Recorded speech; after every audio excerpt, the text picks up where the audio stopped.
soft suction, we won't have a problem with that. We'll collapse our soft suction before we get into the main part. Okay, I think we'll get started.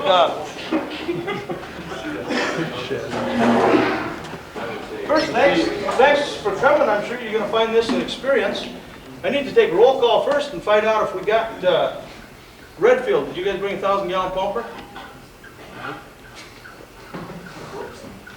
They may show up, but for the time being, we'll ask them. Eureka! They're bringing in a new 750 pumper, and hopefully they'll be here by the time we get going.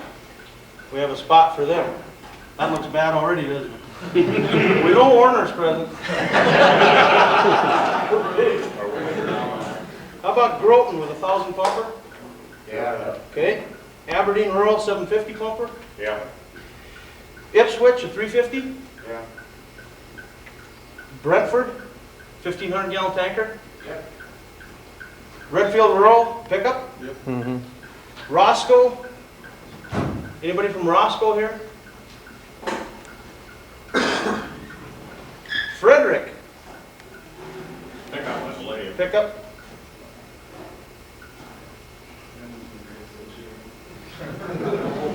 Britain? 3,000? No, 1,800-gallon tanker, right? 1,300 feet. 1,300-gallon tanker? Yeah. Groton, a 3,000 tanker? Yep. Leola, 1,200 tanker? Yeah. Cresbard, a pumper? Cresbard? Not yet? I talked to me. I'm pretty sure they're going to show. Bath, 1,500 tanker? tank.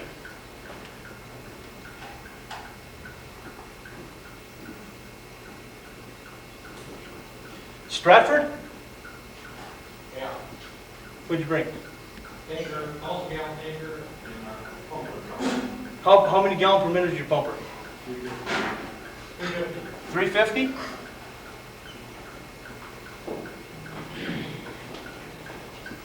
And how big was the tanker? 15? 1,000. 1,000. Aberdeen Rural tanker. How big is that one? 1,500. Somewhere between 1,250 and 1,500. I'll tell you what we'll do. Since we have someone here that haven't showed up, let's just put 1,500 in. And give us a little extra. Millette. Pumper. And Columbia. 750 power. Good. Okay. When you people have a major fire, whether it's a hazardous material incident, grain elevator, a church, major building, it's important for you to know what your neighbors have. And in this case, even taking these ones we've crossed out off the list, we can figure out what we will have available to us for a fire flow. Knowing what your city hydrant and water systems limits are, and your creeks, like in this case there's a creek a quarter mile from town, we could actually relay pump from that creek right up to this fire, but in this case we're going to do some water shuttling with the tankers. So let's just quickly add up here and see what we have for pump capacities. 1,000, 2,000, 750, 27.5, 350 is 3,100, another 350 is 35, or 6, 35, and 1,500. 35 and 15 is 5,000. 5,000 gallons per minute capacity as it stands right now. If the other two show up, that's an additional 1,750. Okay? How many of you brought drop tanks? Okay, let's have one, like the chief or somebody from each department, shoot off. Start up in front. How big is your drop tank? 1,500. 15? 20, 21? Another one? 25. 25? 2,000. 2? 1,500. 15? 1,000. 1? Okay, let's stop right there. We got enough to set up quite a system. 15 and 25 is 4. Let's call this 21 and 2 and another 2. That's 8. What, 8, 5, 9, 5? 6, 7, 8, 9, 10,500 in storage in drop tanks. Now tank capacity on the tankers. 2,500 and 15 is 4. Cresbart hasn't showed yet. Let's add another 12. 52 and 3 is 82. And 15 is 97. Let's give it a 97. That's quite a bit. When you figure the city water system holds 50,000 gallons, and between what we can put in the ground and have available in tankers, we already got about 33%, 40% of what their whole system holds. Plus we got the whole creek to keep filling and dropping. Now, with that kind of pump capacities and this kind of a tank capacity and drop tank capacity, we're not going to have a problem with a drill like this. This may seem unrealistic because we're coming here ahead of time and pre-planning and setting everything up, and then we're going to burn it. And some of you might think, no, this is unrealistic because if our elevator takes off, it's going to go fast and it's going to go hard. Well, that's true. But when an elevator full of grain takes off, you have time. You'll be there for 2 hours, 3 hours, 4 hours, 8 hours a day and a half. You know, you can be there a long time. This thing's going to burn for 45 minutes to an hour, and she should be all on the ground. So by coming in and pre-planning, what we're going to do is get everything set up, go out, make sure all our water works, flows are in the right place and everything, then we're going to torch it off. Now, as with any fire, these things are going to happen anytime they want to. The weather, tonight, we couldn't have asked for a better day. We called into the weather service and told them what kind of a day we wanted, and we got it. Now they're putting in for a raise. The time of the day. Time of the day is going to make a difference, not only on life safety, like when you think of a house fire. If it's 2 in the morning, there's a good chance people are sleeping inside. Well, if an elevator or a major structure takes off, time of day is important because if it's 3 or 4 in the afternoon, the 21st of August, and 90% of your firemen are agriculturally employed or related to that field, there's probably a lot of them out harvesting or somehow away from their normal course of work. You know, a busy time of the year like that, time of day can be important. You're probably going to have better results at 10 or 11 at night than you are at 4 in the afternoon. On the other hand, you got the darkness and the things to contend with at night, so it kind of balances out. You're in bad shape either way usually. Resources. I can't stress enough the importance of knowing what your neighbors have. Not only do you need to know what your department's capabilities are, and not only equipment-wise, but personnel-wise. If you just got a new truck and only 3 or 4 people know how to run it, and then 3 or 4 people are out of town, you're going to be in a bad way. The hardest thing on a fire pump is not to use it. You've got to just use them pumps. Go out and train with them, get good at them, have it become second nature. Know what your neighbor has. I don't mean to know if he's got, you know, a hail pump or a Darley pump or a water pump. You don't have to know that stuff. But know what he has. Are his threads going to match yours? Are his hydrant threads going to match yours? If you have mismatched threads, somebody needs to buy some adapters so the day come that you need to hook together, you can reach in a compartment, pull out that adapter, and make things work. Know what your neighbor's capabilities are. Some of your neighbors may train a lot, some may train moderately, some may not train at all. When you call for backup, you might want to pick departments that you know have people that know how to run their equipment. I don't care how much equipment you have or how good it is, if you don't have the personnel to run it, you don't have anything. And you also want to know where specialized equipment is. If you have, in this case, we're going to be using a payloader tonight. Hazmat situations, you want to know where there's payloaders, caterpillars, cranes maybe for rescue. You should have in your mind a resource list of who do we call if we need this type of equipment. If we need a D8 cap to build a dike, who do we call? If we need to get a power company bucket truck to mount a monitor on to do some flows, who are we going to call? You should have this stuff in the back of your mind. And you should know if your neighbor has access to any of this stuff you don't. Take a town that has a cheese factory, for instance, has tankers after tankers after tankers that can be utilized to haul water. Cement mixers. Somebody with a cement plant, you can haul a great deal of water, about 3,000 gallons at a whack with a cement mixer. They work very well. They auger that water right out into your drop tank. It works really well. And after resources, you need to know where the fire is going. If you have a fire in a typical house, one thing that you always look for is where is this fire going? Well, the same thing when this elevator takes off tonight. That goes back into the weather a lot of times. Where's this fire going to go? Where are the sparks going to go? Are they going to head for the co-op and light it up? Are they going to head for the abandoned lumberyard across the street and get the roof of that going? You need to know where that fire is going to go. You may want to put your initial water resources on the exposure. If that building is fully involved and you know you don't have the capabilities of doing a suppression on it that you can live with, use your water on the resources, use your water on the exposures until you build your resources back up with neighboring towns coming in, and then do your attack after all your exposures are protected, because there's a good chance that elevator is going to go to the ground anyway. Protect what's around it. Take a trip through your grain elevator and any major structures you have, big churches, factories, whatever. Get to know a little about the construction of them.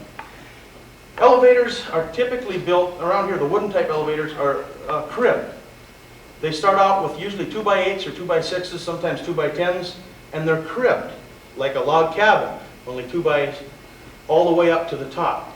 Once it gets to the head house, the little house on top of the elevator, there's typically some siding up there or 2x4s that are cribbed, but normally it's siding up on top. Once the head house has gone out of an elevator, the fire burns freely like an open chimney. It'll go fast, and it'll go, the debris coming off of it will pretty much burn up. The ashes and cinders that come off will be small and not near as many as when the head house is on. When that head house is still on there, this fire is burning slower, and it's burning with less heat. So as the cinders and stuff come off, they tend to drift over and they can start spot fires. Some of you people in here might think, now what would anybody bring a grass fire truck to a big elevator fire for? It's kind of like that joke about the black guy. What's he doing bringing a knife to a gunfight? You want to keep in mind that these little pickups have a very valuable purpose. What we need these little units to do is go and be on fire patrol, looking for where the sparks hit, check any roofs. If you see any sparks, give them a quick wash down. Pump and roll units worked excellent for this. There was rain here in the last few days, so that turns out very well for us too. We shouldn't have any dry spots. Just keeping things soaked down when you see a potential hazard, cool them off, keep them down, that's all you need to do. Mutual aid and training. Again, I can't stress enough. Not only do you people get to know your own equipment like the back of your hand, but every once in a while you got to call in or go to your neighbor and say, hey, let's have a little drill together and just flow some water, pump some water. Let's get good at this so when the day comes you need it, you know how to set up at his draft areas, he knows how to set up at yours. You should pick a draft site. This town is fortunate to have a creek a quarter mile away. Some towns you drive for miles and can't find any water. Incident command. One of the all-time of our system is a small town will have a fire, and everybody's so busy that incoming departments, first of all they say, we got a fire over here, bring some equipment. Well, the neighboring town, unless you tell them exactly what you want, you don't know what they're going to bring. You might need a pumper. Let's suppose that we wouldn't have said what we needed, and Warner would have had a pumper, and everybody else would have brought tankers. We couldn't do the drill. Let's suppose that everybody brought pumpers, and we needed tankers. We couldn't do the drill. You need to know what your neighbor has, and then tell him what you need. We need your grass rig. We need your tanker. We need your pumper. Tell him what you need. When he gets to town, he should be able to spot the chief or the incident commander, and that person should know where he wants them. In this case, we have at least tentative positions set up for these people. Now this changed, but because these people brought pumpers, we're still going to bluff through this thing. That don't sound good, does it?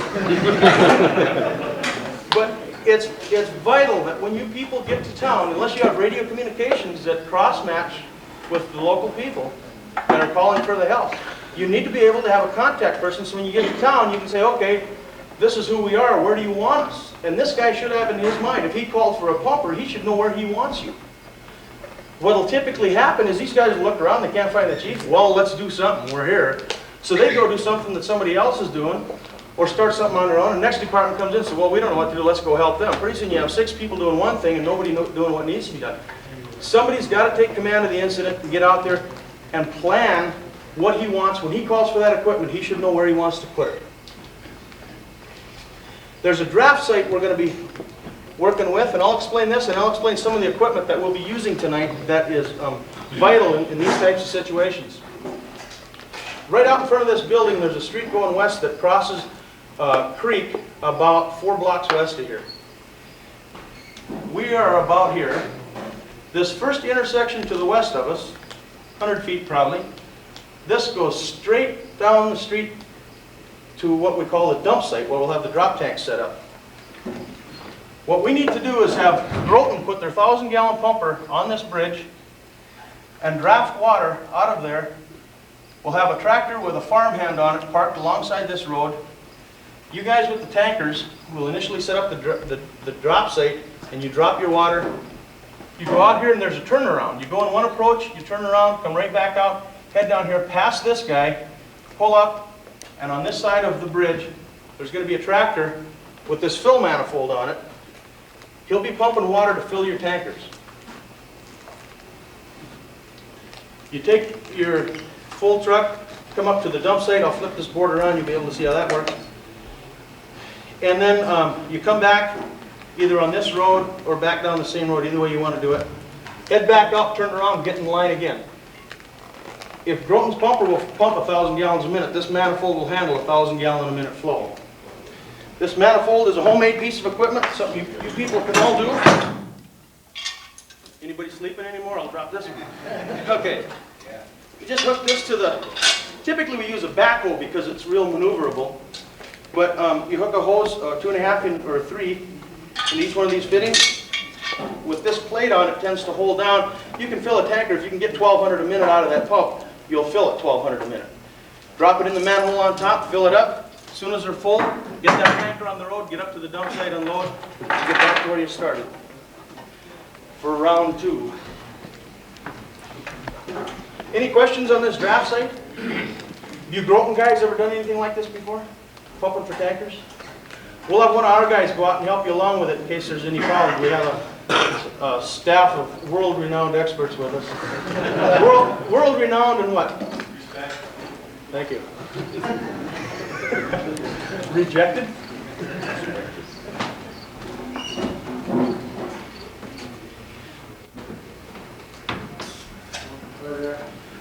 I didn't know that they had a congressman in Warner, but they do, because the assistant fire chief went to get this board and he had to go through an act of Congress to get it.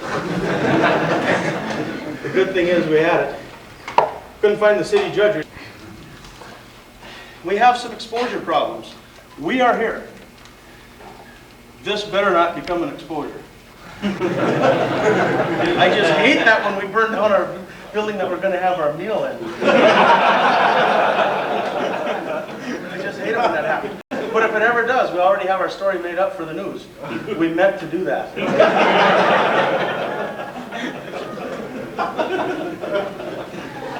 There's an old building right across the street from the fire. This is an exposure. It's an old lumber yard. It's got a wooden roof with asphalt shingles on it. We got to keep that one wet, or we'll be here for a little extra. But I understand the owner wants it out of there. Just we don't want to take it out because we haven't got a contract with him. We can come back tomorrow and do that one. There's a pole that holds guy wires up to a power line that stretches along this street.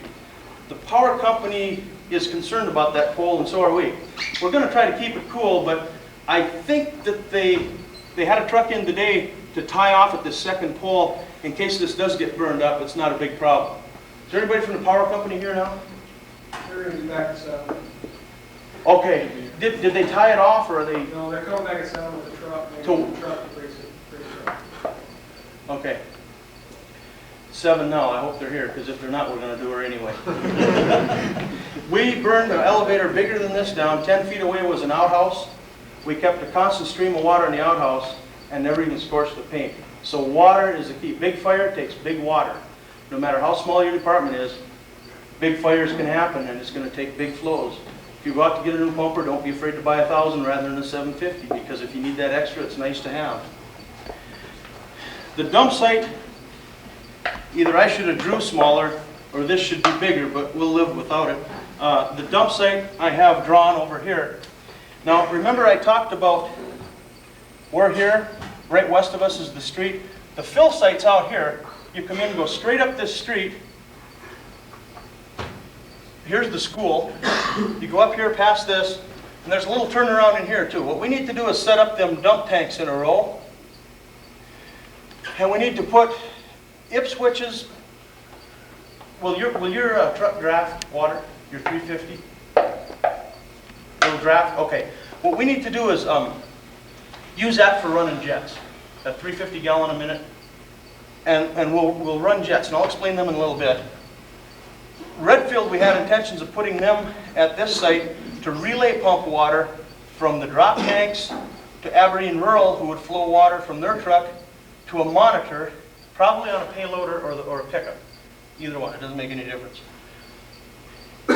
This monitor is right here, so if you can just take this and imagine that it's up here, this is the monitor. This guy is going to be able to try to keep that pole cool, but more important than that, keep some water on top of that roof. Keep that building cool. We have the ladder truck already set up over here. Warner's going to be sucking water out of this hydrant and pushing water to that ladder truck. He'll be able to keep anywhere from this side of the building all the way over. The sparks will probably be coming off and heading that direction. He can turn that thing to a fog pattern and cool them sparks as they're going by. And either the pickup or the payloader, these are interchangeable, I don't care which goes where, will be sitting here. We figured on Eureka. Is Eureka here yet? Okay, let's take we got two 750s. How about Columbia? You want to be down here supplying this guy? Do you have a soft suction? A 4-inch soft suction? No, it's just How about Millette? That's not a 4-inch. Okay, have you got two 2.5 inlets on your truck? Yeah. Two 2.5 inlets? Okay, that's Columbia, right? We'll put Columbia where Eureka was. We just have 1 2.5 inlet, I guess. Do you have a 4.5-inch cap that has the smaller one on it? Yeah. So you can let one in there and one in another 2.5, right? Or is that the only one you have? Typically, you should have one that's gated with a lever on it, and then if you got a smaller one on it, you can feed that with We both. just have a reducer on the big one. You don't have a little inlet on the other one? How about Millette? Do you? Yeah. Okay, let's put you down there. If you've got two inlets. We've got a monitor too. We only got three. We'll only use 3 monitors. Okay. So Millette goes down there. Warner. Who else had 1,000? With, oh, I know, but they're not here. And what I have is equipment here. I think I got 2 float strainers, a 4.5 and a 5, but I only have one for the low suction strainer, and I'll explain them as long as we're here. This thing sits in the bottom of the drop tank because typically if you just let the end of your hose into the bottom of the drop tank, you get down to about this much water and you start sucking air and it completely screws up your flow, your prime. By having this low suction strainer on here, this thing flexes. So as you let this thing in, it'll take your water down to within about an inch, 1.5 inches off the bottom. This is what's called a float dock strainer, and I believe Groton has one of these throughout the draft site. If not, we got a couple of them.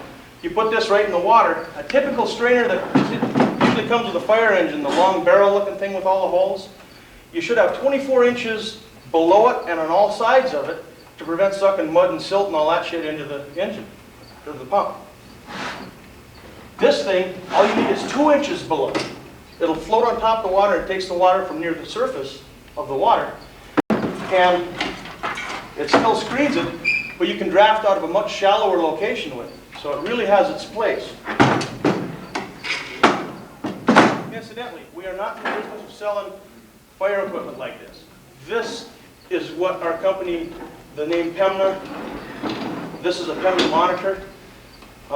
This is what we are in business for. We do the elevators as a training sideline, if you will, and we use our monitors on them. We are not, your local fire equipment dealers can get you this stuff if you see the need. And as you watch the whole show tonight, you will still see the need. This manifold you people can build. You take a good look at it.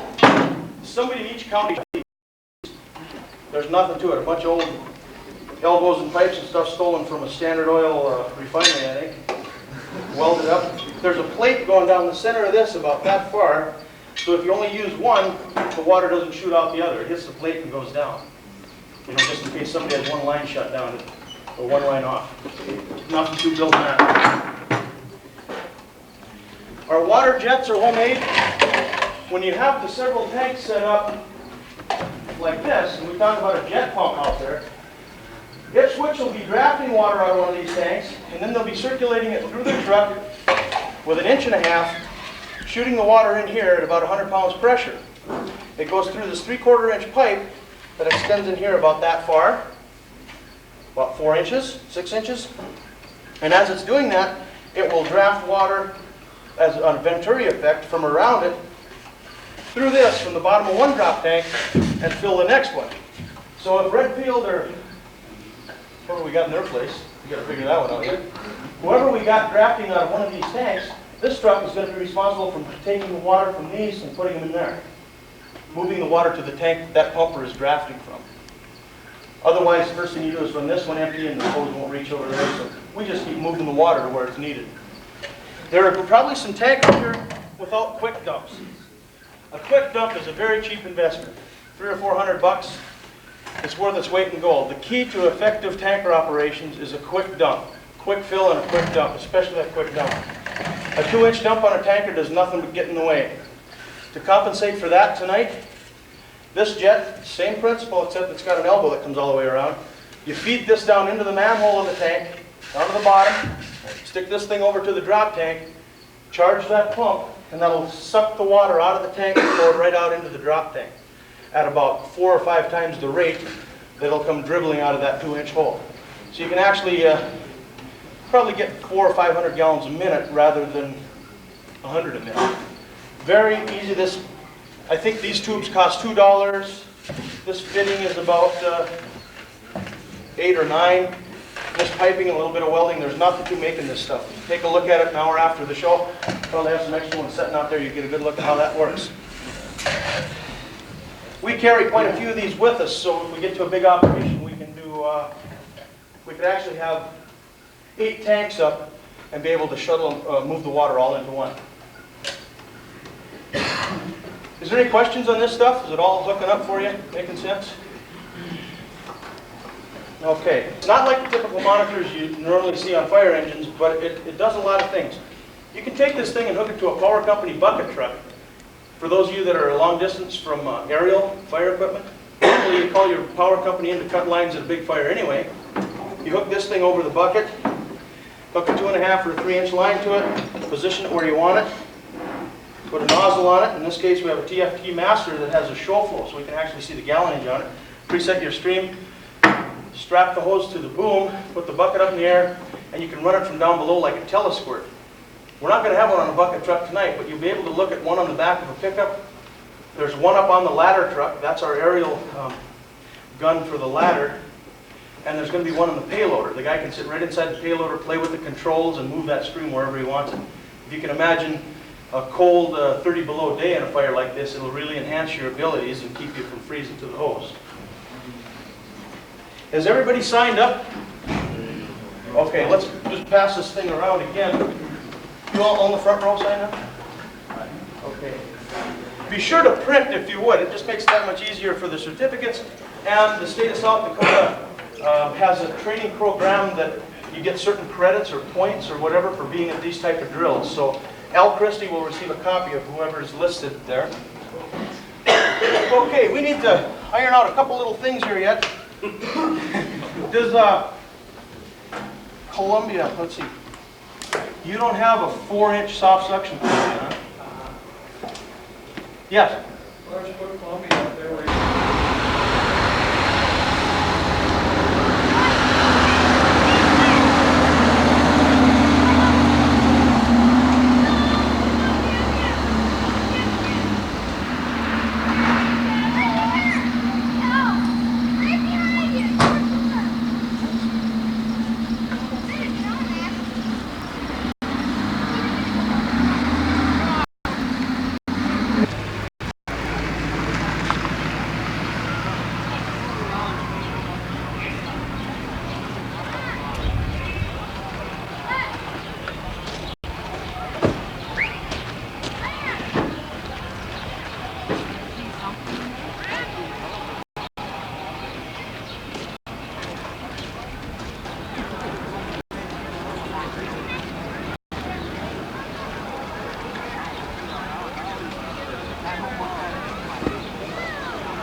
That's a pretty nice rig there, huh?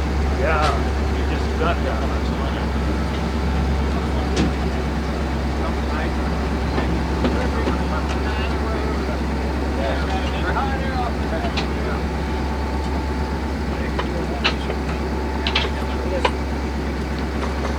Throw that around the edge.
What's the problem?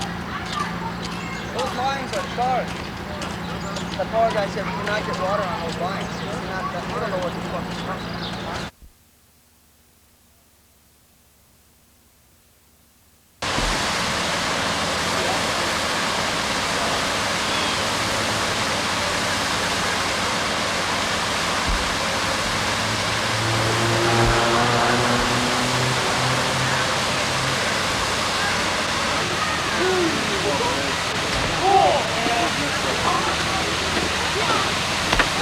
Go get them, Bird. My glasses will get spotty.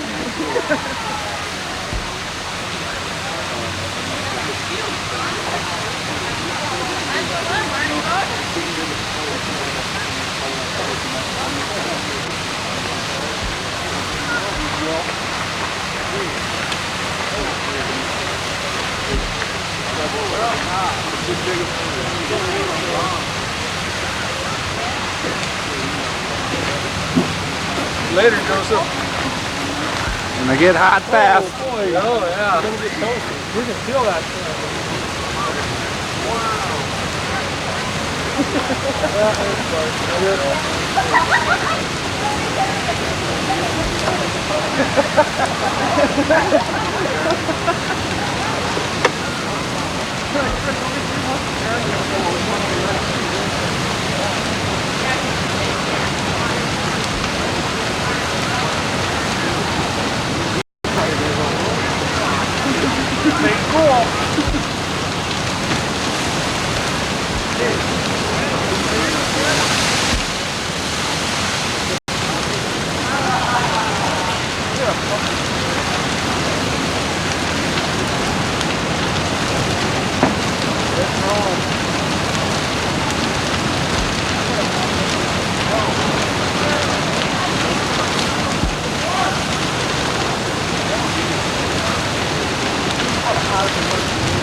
Drying off now, we're all wet. Take your shirts off, guys.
Fine. You're doing good, dude.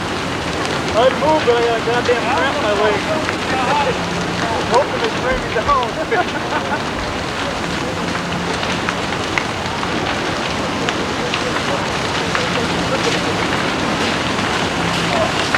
Yeah.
discuss the problems. One thing we didn't do is prepare for the thirst of the people that were out there. We needed some water. Some of the people that were standing around, you know, when everything else fails, send bystanders for water. That's one thing they can find. And there were some youngsters out there, and there were some older gentlemen standing around there, and I said, "You from town?" "No, you from town." I went to about 4 people, nobody was from town. I said, "Well, we need some water." And they said, "Well, maybe you should go to that cafe." Well, it's tough for me to keep an eye on things and to help out where I can if I'm in the cafe getting water. So I just asked these youngsters, "Hey, will you guys go get some water?" Jeez, I think they brought as much as a tanker, just bucket after bucket after bucket of water, and that's great. Put them people to use. I can hear you, what? Where do you think you got the water?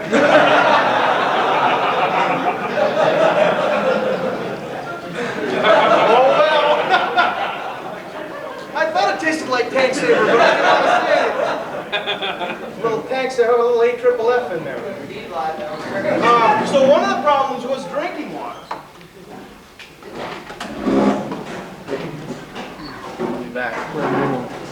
We got to credit, the guy that got on top of that was Chief St. Salver out of Britain. He came up and says, "We need some water." Drinking water. We had all kinds of water for the fire, but what about for us? That's right. Good point. That's something to keep in mind. If you have a fireman's auxiliary, maybe they should be notified. If anything big happens, we need people to get things prepared for us. You know, take the axe to the Coke machine or whatever it takes, because there's going to be some thirst. Okay. Anybody, I know there's going to be some problems come up. Who was, John, you were out at the draft site and you had a fire. Now, the good thing is, like I said before, if anything bad happens, we meant to do that. Well, we didn't need to burn up a guy's tractor. The good thing is, it's good that it happened when there was a fireman and an extinguisher handy. It could have been a lot worse tomorrow. See, we're trying to get out of the liability of the tractor. So it would have happened tomorrow when the guy was parked in the hayfield with it or something. So, one of the problems was the tractor. It had to be replaced. While it was being replaced, there was some improvising going on out there. The operation didn't stop. The people in charge of it improvised and started filling the tankers, I understand, through the 2.5-inch inlets by just hooking the hose to it. Good move. What other problems were there at the draft site? Crowd control. Crowd control.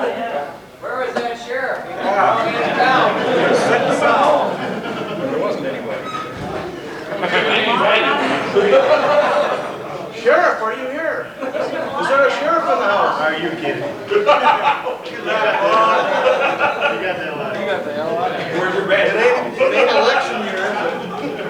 Okay, what can we do as firemen to prevent that crowd control? Or what can we do to prevent the situation that occurred?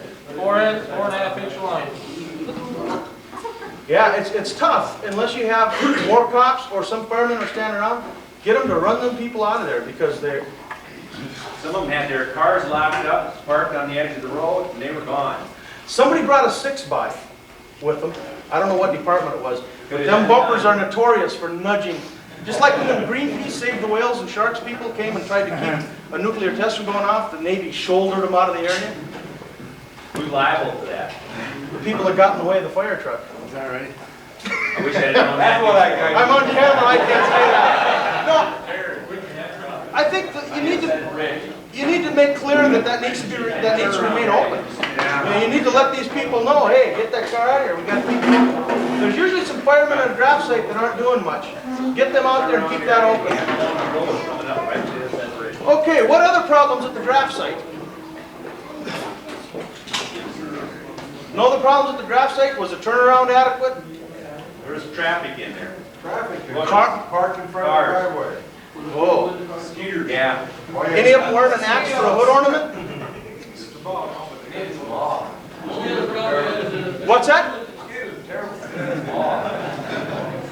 Just let that international burn up out there. That would have kept going. Okay, besides crowd control at the draft site, was there any other major problem? Some of the fills weren't big enough. Yeah. On the trucks. Some fills weren't big enough.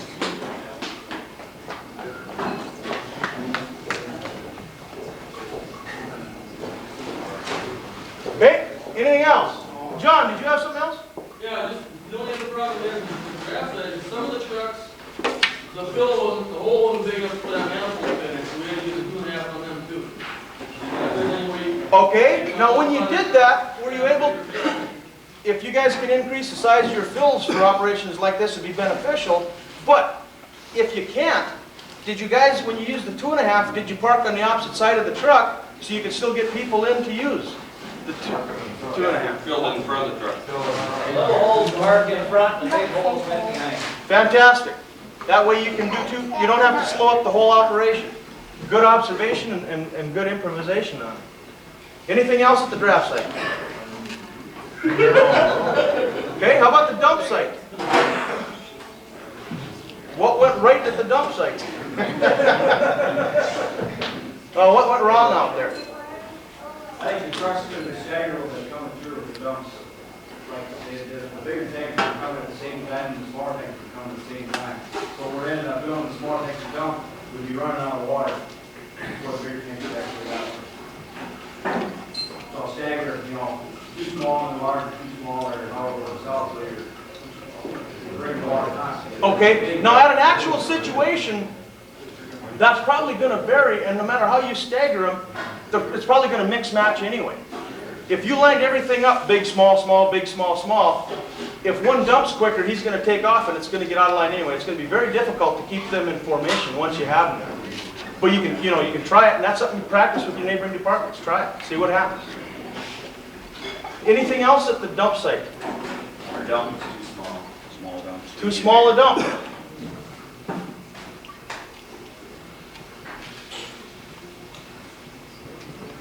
That is a real liability.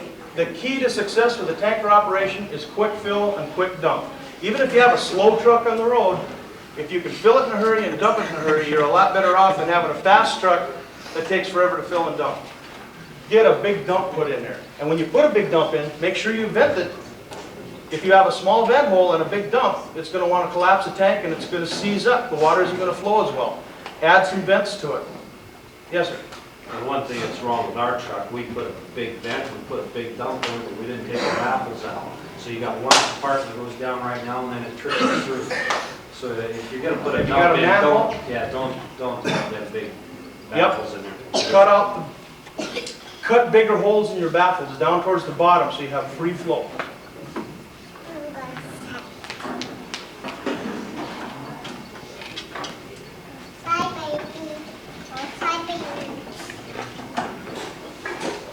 You don't want to disrupt what the baffle's in there for, but on the other hand, you don't want to disrupt the flow of your water either. Anything else at the dump site? Yes? One thing about those big dumps, you get in there and dump them real fast, the pumper truck loses its pride. Okay? If you can attempt to dump your quick dumps into the tank that the main pumper's not drafting out of, you'll avoid that. Dump it into the other tanks and jet it into the one the pumper's drafting from, and then you'll avoid that whirlpool there. Okay? The jets wouldn't keep up. Yeah.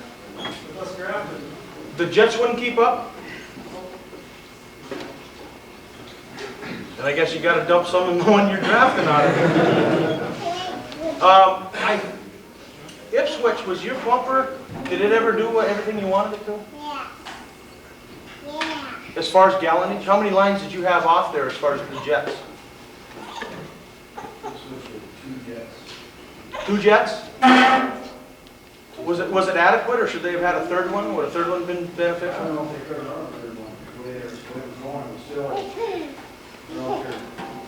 their pressure wasn't up, so they couldn't push it. Seemed like there was a lot of times on the people, but our tanks, they were a lot higher, and they didn't push the water from the outer tank to the inner. Okay. Another thing they had was they were trying to flow probably 300 a minute out of 2.5 inch, because it's a 3/4 inch open tip is what that pipe is. It's 3/4 inch like a regular tip. And they were using a 2.5 inch hard suction to draft. Well, what happens is when you're trying to get this much water through this big a hole, it doesn't work very well. You need to get a 4.5 inch suction on that thing to get adequate water into that pump so you can get adequate water back out. That might have been some of the problem. If it was maxed out with two of them, a bigger pumper, had Eureka showed up, we probably could have had them go with their new pumper and run the jets. Of the 750 pump, they could run a lot of jets. So, okay, that's a good point. Anything else on the dump site? It doesn't take that much water to run them jets. does it? I mean, you gotta run pressure when you gotta run gallons. Exactly. You run pressure, but if you take a 3/4 inch tip with a 3/4 inch tip at 100 pounds,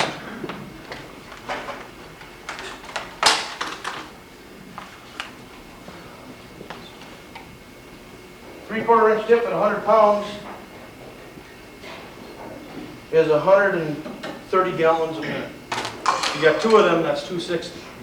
And you shouldn't expect more than about 300 a minute into 20 feet of 3-inch suction.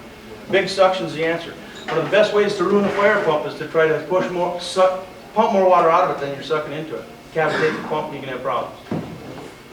Anything else on that dump site? Okay. Now, how about the rest of the operation? The payloader. You guys with the payloader? That new nozzle you come out with should have another one spraying the holder. She got awful hot up there. Yeah. I knew it was going to get hot, and that's why I wanted the payloader there, because it's got a cab, and somebody can be inside that cab and stay a lot cooler than they are outside. It's going to protect I don't know them. if he was here, but he said he couldn't even touch the windows on the... Yeah, that rubber that holds the glass in, that should seat real good now. Yeah. Get awful warm up there.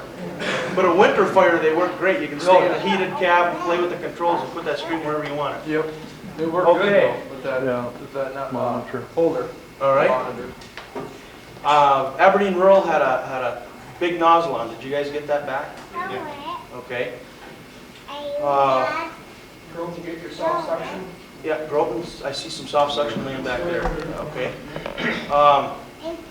You guys with the hand lines on this building, you did a fantastic job, and you grass fire people. Before that head house came off, remember at the meeting I said there was going to be some sparks? There was some sparks, a lot more than I anticipated. I thought that head house would come off quicker than it did, but it surprised me. It hung right in there and hung in there, and I was wondering if it was ever going to come down. But you notice once the head house was gone, the sparks got smaller, the cinders got smaller, they went up higher, and by the time they came down, it was a lot less of a problem. But for about, what, 10 or 15 minutes, it was intense at the draft site. Did we burn any houses down out that way? No, not that we know of yet. Okay. Not that we cleaned. I don't hear the siren sounding. If it's going to burn, now's the time. It looks like Disney on parade out here with all this fire apparatus. Yeah. Another problem we had is you wanted the pumper 100 feet from that payloader. Right. We backed it off to 150. Okay. And we should have been another 200 foot back. 200? 200 further than that. She They had said awful hot. the reason they had to have it so close was friction loss. In 200 feet of friction loss, you're going to have about 20 pounds. The pump is capable of overcoming that. You're going to have, at 500 gallons and a 2.5-inch line, you're going to have 55 pounds per 100. 55 pounds per 100 in 2.5-inch line. A 3-inch line is 22 pounds per 100. So if you were 100 feet back and you want 100 pounds at the tip to run that nozzle, you need 155 on your pumper. If you're 200 feet back, you need 210. 300, you need 265. Anyway, It was too close. Okay. The point is, it was too close. We were limited because we had a road to park on, we had buildings and stuff to the side. If we could have been straight ahead of where the drop tanks were, and you pumped water to the east of that payloader, I think you'd have been much better off than being in line with them because of the heat and the sparks. I think it was cooler over by the house than it was where you guys were. But sometimes the fires, you can't do what you want. another thing you could consider would be to run the second 2.5 line to that nozzle. Then you could reduce your friction loss in half, and that could be done with a Siamese. You could do that. That would be no problem. You could overcome your friction loss. Exactly. Or use 3-inch line or 4-inch line. No problem. I don't know if does anybody have 4-inch supply line? Okay. Good point though. It got warm. The taillights on my pickup got warm, but not this fire. Over at Bowdle, they got warped a little bit. We didn't think we were that close, but the heat got to us anyway. Anything else on the payloader end of it? How about you guys with the hand lines out there? Enough help spelling each other so you didn't We could have used some ramps right by the dump station there to drive over the hose. We were in the Jeep. Yeah. We couldn't get down that highway to that farmhouse. That's where the right. sparks were Okay. flying.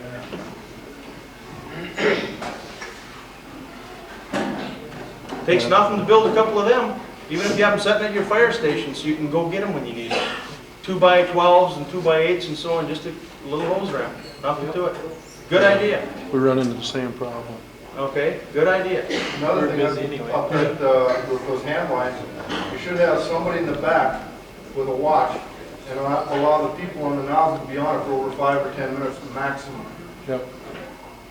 There was too many people on there too long, myself included, Yep. and when I sat on the back of the truck, everything was spinning. You know, And it's hot out, and you're wearing hot clothes. Yeah, you're- That's right, 10 minutes, you don't realize how hot you're getting. that's right. What kind of water did you guys have to drink? Probably from a Schmidt tanker, huh? He thought he was on there for hour and a half. Anything else on the hand lines? You guys did a fantastic job with them. The lumberyard's still there. Stayed wet. Somebody went inside, I understand, and checked it out, and it was cool in there? I went inside while it was still going pretty good, it was all cool. Okay. I think probably tonight somebody should check on the pole and a few things again. Anything now should be only a hand line, like a 1-inch booster line use. You know, if anything flares up anywhere, it shouldn't take much as far as gallonage. And that should reduce to nothing but a day and a half from now, there's going to be enough there to haul a couple loads of metal away, and that should be about it. The ashes should be right down to hardly anything left to haul away other than metal and nails and stuff. Okay, how about at the pumper up here on this corner that was supplying the pickup? How did things go for you? No problem. No problem? Adequate water? You had 2.5s coming in, as I recall? Adequate water? How about the guy running the pickup? Yeah. Everything work okay for you? Stay right up. Okay. We had to relocate the pickup. We weren't getting the reach that we wanted. That's quite a distance. We were shooting, what, 150, 200 feet probably. It was quite a distance. We had to relocate. But once we relocated, everything went well. And I think our stream from that pickup protected the guys with the hand lines a little bit. That fog coming over, that water fog, I think prevented a lot of heat that you people would have had to take otherwise. All right. Anything else? Yes, sir. It would have been nice if we could have had, you know, the pump car, we could have had another line helping fog us when we were on that end. When you were on the end south of the elevator, that hand line, did your helmet shield melt? I was a long ways back and it was still hot. Because that just one hand line down there, and I think that was not enough. Okay, good point. And I think you had adequate water into the Aberdeen rural pumper from the pumper that was supplying you. I think you had adequate water in to run the monitor on the payloader and an additional hand line as to what was out there. I think there was adequate water. I never saw that there wasn't. Okay, is there anything else? Anything else on the pickup? Or this episode right up here? All right, how about the ladder truck and you people from Warner that were pumping? Did you have any problems? No problem. Okay. Any idea how much water we went through? No, to tell you the truth, the wetman, when he first came in, we were plumb full. The tower was overflowing when we started. Okay. And he bypassed the line. We were at 76 pounds of main pressure when we started up. And when he took off and we shut down, we had 74. So that wet bypass took all the water to the pump. Did he bypass the meter? Oh, I like it when that happens. If anybody asks, we used about 8,000 gallons of water. Yeah, maybe 9. I started out with 65 pounds on a truck and we were down to 50 pounds when we shut down. So we had plenty of main pressure. How many pounds were you giving the ladder truck? 200, 195 to 200. It did a nice job. It was a good stream coming out of the top of that pipe. Okay, Doug, you were running the, what? How do you tell, because this truck is two-doors, you mentioned cavitation in that pump. Yes. How do we tell, now I had a main pressure coming in at say 50 pounds all the time, and the pump on a truck was running at about 220, And the pressure going out of the hose was at 195 to 200. How do you tell if The pressure going out's not the problem, it's the pressure coming in. As long as you don't have, let's say, below 10 pounds on your vacuum gauge, on your inlet gauge, don't worry about cavitation. Are you going to be able to hear the cavitation in that pump over the roller? It'll sound like somebody put a handful of gravel in there when you start cavitating. Yep, it'll start growling and rumbling and stuff. And then just back your throttle off until you get a little bit back on your vacuum gauge and you'll be all right. You lose output pressure too. Cavitation. Yeah, you will, because you got implosions going on inside your pump, and it won't be steady. You're going to have surges and stuff. When you hear that gravelly sound, back her off, or when you see that needle go down too close to zero, back her off. Now when you draft, that needle is going to go below zero, because you're drafting water into your truck. Don't confuse drafting with pumping from a supply that's forcing water into you, either a hydrant, or like Aberdeen Rural was doing, they had inlet water coming in at a high pressure, 150 pounds, roughly. From in the relay system, they had about 150 pounds coming in. Until they draw that 150 down to near zero, 10 pounds, don't worry about cavitating the pump. No problem. Anything else in the ladder truck? Doug, everything work all right for you? Seemed to go good. All right. Okay, I think we've covered quite a bit of ground. Is there anything else anybody's got? Could the person set up a couple or make up a couple stationary cloggers? I mean, like, say 2.5, they can run off, say 1.5 or 2.5 inch hose. There's got to be around. Yeah. Just a plated plate where you can run like a 3/4 inch. And they're relatively easy to do. Take a fitting, a brass fitting. First of all, get a plate. About like that. Weld a fitting to it, a brass fitting, that has a slice cut in it. If you're looking at a fitting, a female fitting, 2.5 inch, that's your rocker lugs. Take a bandsaw or a hacksaw and cut a slice about halfway down in it. Braze that thing onto this plate, and then below this fitting, come back with a piece of metal and go forth. So when you look at this from the side, you see it about like that with the fitting sticking on here, with a slice in it, about halfway down. You want to see one? Bring one in.